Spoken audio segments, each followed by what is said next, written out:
nhà có béo ta tươi luôn neo chất nguyên ta để bồi chất tiếng ta tươi cho sang chất đi ta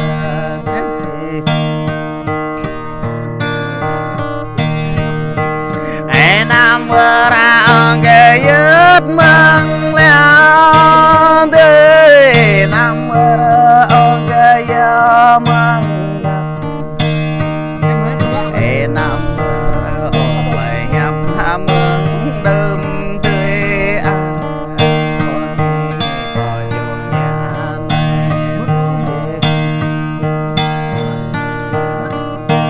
trơn vào chỗ béo ta tươi rồi nhau giật nguyên ta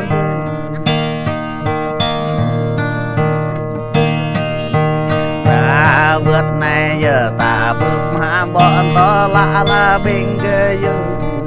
xa vượt này giờ ta mẹ cái to ngăn xa vượt này giờ ta hè pan sang cái cô e nằm brel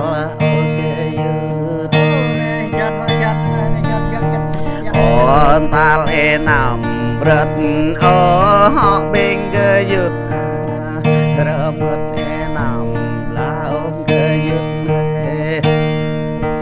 bên tai nằm bé ở rồi này cái giật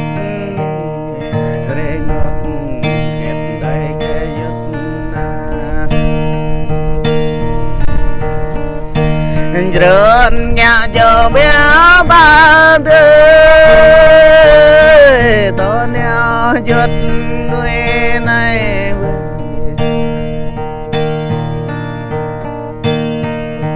họ xuê dòng cho rẻ per cái giật họ xuê dòng per họ xuê dòng đi tông ấy em này rê ngược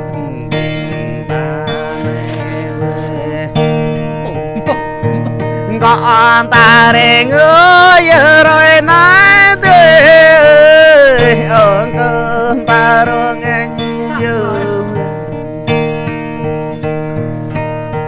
ta nguy xa của họ nốc giờ rồi này tươi ta bốc xa của họ lên như cái nhân ta đi tóm giờ rồi này tươi nên có chỗ nghe tươi gớt nghe cao bộ mình rồi này tươi rê học thành lao đê quê ra hào tình nhập thế này tươi mai đây cầu khắp bên cái rơn nhà cho béo ta tươi to neo nhau xe ta ôm về cái dòng ra xoan tươi ôm về bàn dòng xa dòng tờ này tươi để chưa bỏ hoa dư rộm ra bỏ ngọt dư dòng tươi để có một có yêu dòng để bỏ bị tha dư dòng tươi rồi ta bị mất rơn nhà nhỏ béo tươi to neo nhau xe ta tươi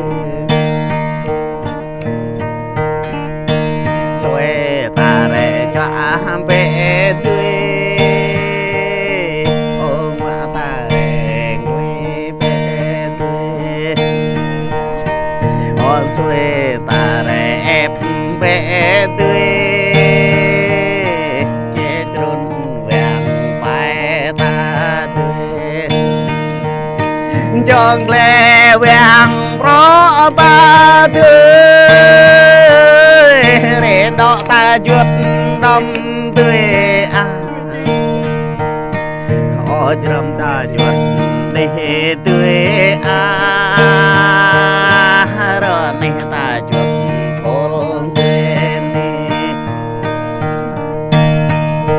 để làm nhảm là tỏ bài ô tươi hò nằm là tỏ béo cho ta về không hiểu người bình ta tươi ni chính đã nhớ họ tôi tự này chính đã nhớ họ luyện tự nôn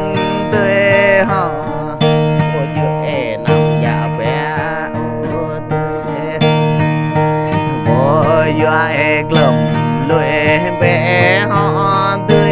hơi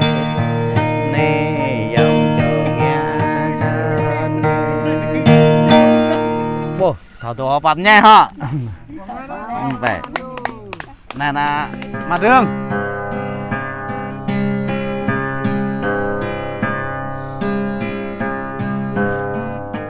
đây ta vô con đâm của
mình đang ở cái xếp đang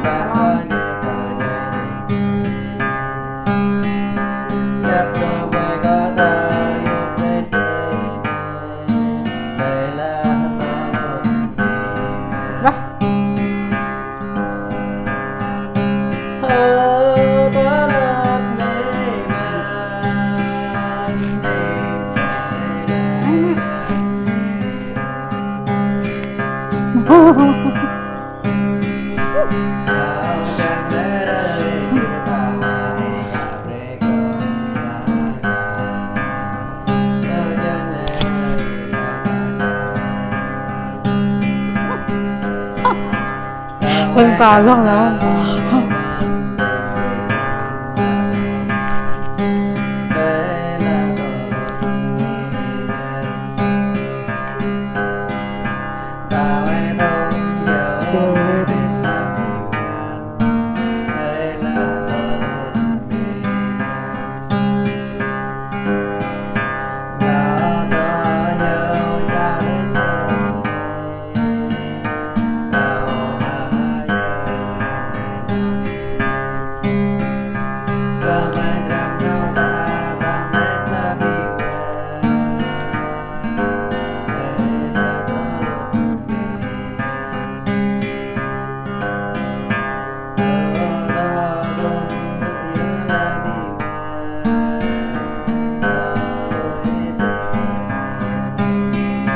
Đọc lễ luôn. Nhớ đọc có bờ thao hay là đi về.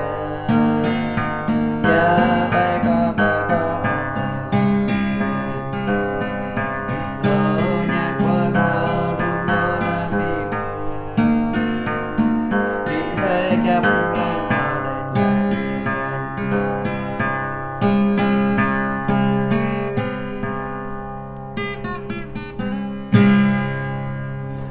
bắt đầu ý ta nữa.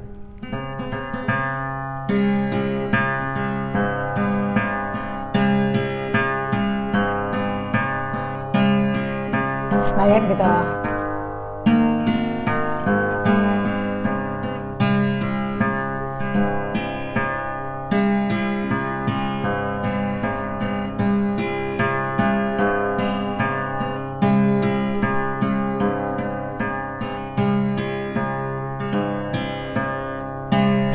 Cái hả? Khâu đấy. Bên này tự nhằn cả lên trong tiêu này. Gói ta ra cái đường lòi coi. Bà cái là hơi from lề.